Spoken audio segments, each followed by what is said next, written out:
এদেশের গণমানুষের সংগঠন খেলাফত মজলিস ঢাকা মহানগরী দক্ষিণ কর্তৃক আয়োজিত আজকের এই প্রতিবাদ সমাবেশের সংগ্রামী সভাপতি, সম্মানিত প্রধান অতিথি, কেন্দ্রীয় এবং মহানগরের নেতৃবৃন্দ, উপস্থিত সংগ্রামী জনতা, ছাত্র জনতা, আপনারা দেখেছেন রাজধানীর বুকে প্রকাশ্য দিবালোকে সকলের সামনে একজন ব্যবসায়ীকে উলঙ্গ করে পাথর দিয়ে আঘাত করে তাকে হত্যা করা হয়েছে।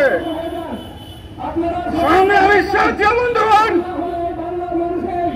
জুলাই গণঅভ্যুত্থানে প্রায় 2000 রক্তের বিনিময়ে আমরা একটি স্বৈরাচার ফ্যাসিস্ট সরকারের পতন ঘটিয়েছি। স্বৈরাচার সরকার শেখ হাসিনা, তার দল আওয়ামী লীগ, যুবলীগ, ছাত্রলীগকে এদেশের ছাত্র জনতা কোন পিটুনি দিয়ে দেশ থেকে বিতাড়িত করেছে।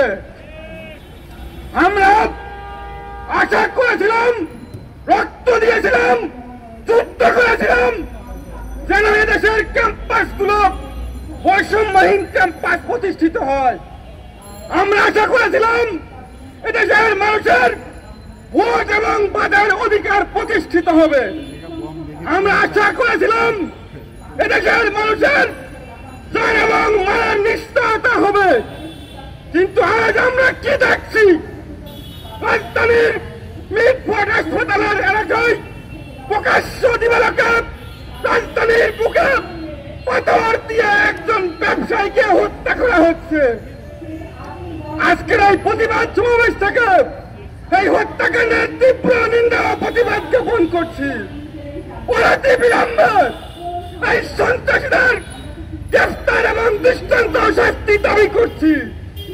সংগ্রামী সাথী বন্ধুগণ, আমরা এই জুলাই গণঅভ্যুত্থানের পরবর্তী আমাদের নতুন বাংলাদেশে চাঁদাবাজ, ধর্ষণকারী, হত্যাকারী, সে যে দলেরই হোক না কেন, যত ক্ষমতাধর হোক না কেন, এই সোনার বাংলাদেশে তাদের কোন ঠাঁই হবে না ইনশাল্লাহ।